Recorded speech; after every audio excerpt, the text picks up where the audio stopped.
Je ne sais pourquoi j'allais danser à Saint-Jean. En ce jour de souvenir, nous commémorons la libération de Vibraye, survenue le 10 août 1944, il y a désormais plus de 8 décennies. Ce jour-là, après 4 années d'occupation, la liberté retrouvait son chemin dans nos rues, portée par le courage des soldats alliés et la détermination des résistants sarthois. Ils venaient de loin, ces hommes en uniforme américain, mais leur combat était aussi le nôtre, celui de la dignité, de la paix et de la France libre. À Vibraye, comme dans tant d'autres communes de la Sarthe, des femmes et des hommes ordinaires ont accompli des actes extraordinaires. Ils ont résisté, parfois dans l'ombre, souvent au péril de leur vie, pour que notre pays se relève. Aujourd'hui, nous honorons leur mémoire.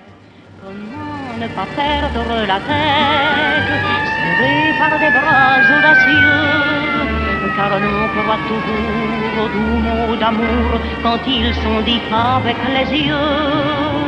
Moi qui l'aimais tant, je le trouvais le plus beau de Saint-Jean. Je restais grisé, sans volonté, sous ses baisers.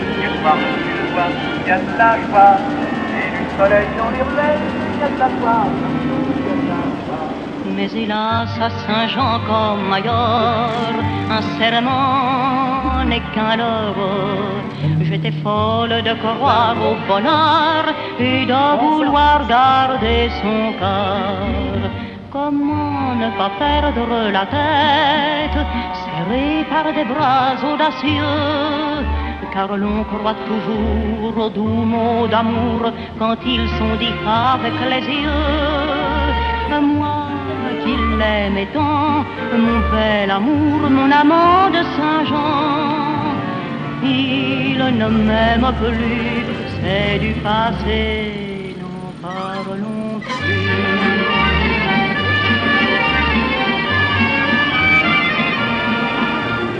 Il ne m'aime plus, c'est du passé, n'en parlons plus.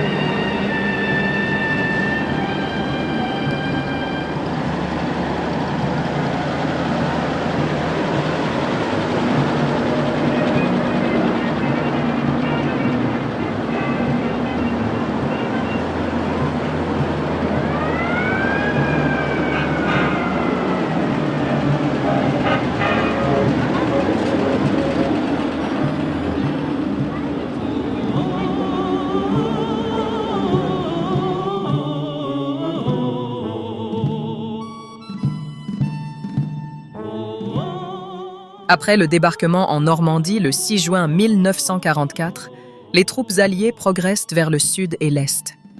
La Sarthe est progressivement libérée au mois d'août 1944. Vibraye est libérée le 10 août 1944. Ce jour-là, des éléments de la 5e division blindée américaine, 5th Armored Division, entrent dans la ville. Les résistants locaux, FFI, Forces françaises de l'intérieur, avaient auparavant harcelé les troupes allemandes et saboté des infrastructures pour préparer l'arrivée des Alliés. Ce soir, l'ennemi connaîtra le prix du sang et des larmes. Montez de la mine, descendez des collines, camarades. Sortez de la paille, les fusils, la mitraille, les grenades. Oh, et les tueurs à la balle et au couteau, tuez vite. Oh, et saboteur, attention à ton fardeau, dynamite. C'est nous qui brisons les barreaux des prisons. Reconstitution d'un camp militaire de la Seconde Guerre mondiale, avec des véhicules, des tentes et des démonstrations de la vie des soldats américains en 1944. Donc, Hélène Kirkpatrick est une correspondante de guerre qui travaillait pour le Chicago Daily News. Donc, c'est une journaliste qui a couvert tout toute l'arrivée des troupes américaines en Irlande, parce qu'ils sont arrivés par l'Irlande. Ensuite, elle a couvert le Blitz de Londres. Ensuite, elle a été déplacée en Afrique du Nord, en Algérie. Et après, elle est revenue à Londres. Et après, bien sûr, elle a été détachée auprès de la colonne, la 2e DB. Elle a donc suivi la 2e DB du débarquement en Normandie jusqu'en Allemagne, au Berchtesgaden, où elle aurait a priori prélevé une poêle dans la cuisine d'Adolf Hitler. Donc c'est un peu l'anecdote. Et ce qui est intéressant, c'est qu'en fait, elle a vraiment suivi tout le périple de la 2e DB en tant que journaliste. Elle a accompagné De Gaulle et Leclerc quand ils ont été à Notre-Dame. Et en fait, il y a eu une fusillade à ce moment-là et elle a écrit dans son journal que les tireurs allemands étaient mauvais parce qu'il n'y a pas eu de blessés en fait. Donc voilà, mais c'est assez intéressant, c'était vraiment une journaliste écrite, hein. Elle écrivait des articles pour expliquer donc, la progression de la colonne Leclerc. Je crois qu'elle est décédée dans les années 97. Elle est décédée en 97, mais elle a eu une carrière de journaliste. Après la Deuxième Guerre, elle a continué bien sûr. Elle a été décorée, enfin elle a eu une carrière assez complète. Donc, ce qui explique aussi la présence de mon épouse qui donc représente Hélène Kirkpatrick. Donc vous voyez ici quelques portraits d'elle. TQRD, ce qu'il faut démontrer.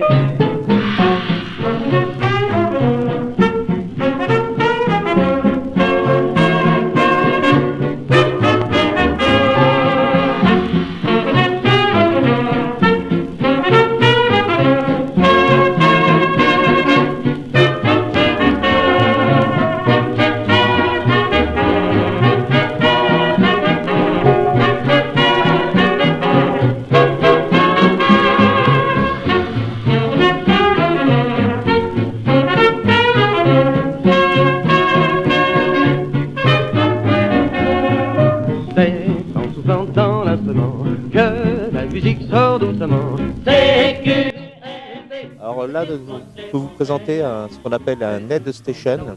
C'était les postes médicaux de première ligne. C'est composé de plusieurs caisses, qu'on appelle des chestes, avec dedans tout ce qu'il pouvait y avoir de transportable, pansements, matériel de chirurgie, tout vraiment pour pouvoir soigner en première ligne les premiers blessés sur place.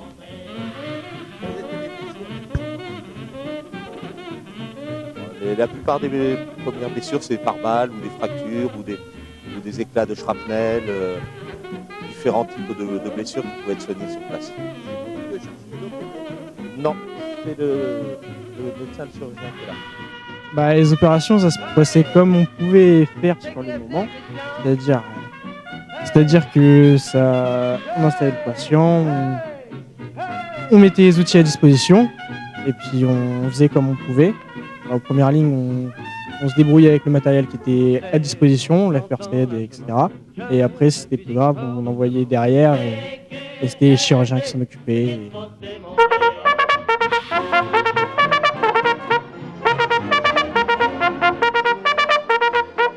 À la soupe, deuxième et dernier appel. La joie est belle, au coin de la rue là-bas, elle a une clientèle qui lui remplit son bar.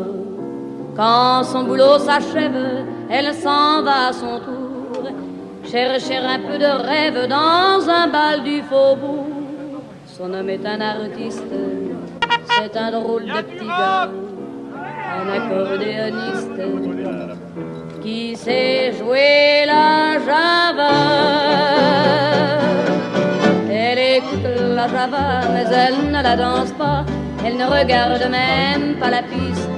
Et ses yeux amoureux suivent le jeune nerveux et les doigts séquennants de l'artiste. Ça lui rentre dans la peau par le bas, par le haut. Elle a envie de chanter cette physique. Tout son être étendu, son soufflet suspendu. C'est une vraie tordue de la musique. La fille de joie est triste au coin de la rue là-bas. Son accordéoniste, il est parti soldat. Ici Londres. Veuillez écouter tout d'abord quelques messages personnels. Gabriel garde l'anonyme. Le manchot la serre dans ses bras. Ils seront de vrais pâcheurs qui tous les soirs.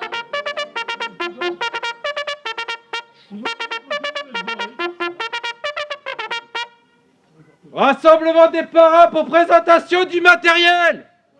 Mesdames et messieurs, bonjour et bienvenue donc sur ce camp militaire de Vibré. Alors, vous avez vu qu'il y a un petit peu partout différents thèmes. Il y a du médical, il y a des parachutistes, il y a des transmissions. Donc, n'hésitez pas à rencontrer les gens qui sont sur les différents stands et poser toutes les questions. Il n'y a pas de questions bêtes, il n'y a rien du tout, il n'y a que des choses intéressantes à connaître. Donc, moi, je vais vous faire une évocation de l'opération aéroportée qui s'est passée en Normandie. Elle a démarré donc dans la nuit du 5 au 6 juin 1944 et vous allez voir qu'on finira à Vibré. Alors, pas avec les parachutistes, mais c'est le commencement de l'aéroportée qui s'est faite en Normandie qui va permettre la libération par la suite de Vibré, de toutes les villes de France. Donc là, nous sommes, vous imaginez, on est dans la nuit du 5 au 6, on est le 5 au soir.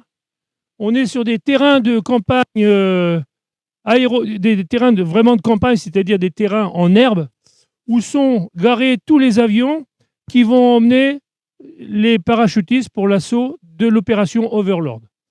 Avant de retomber dans l'opération Overlord, on va vite faire un petit briefing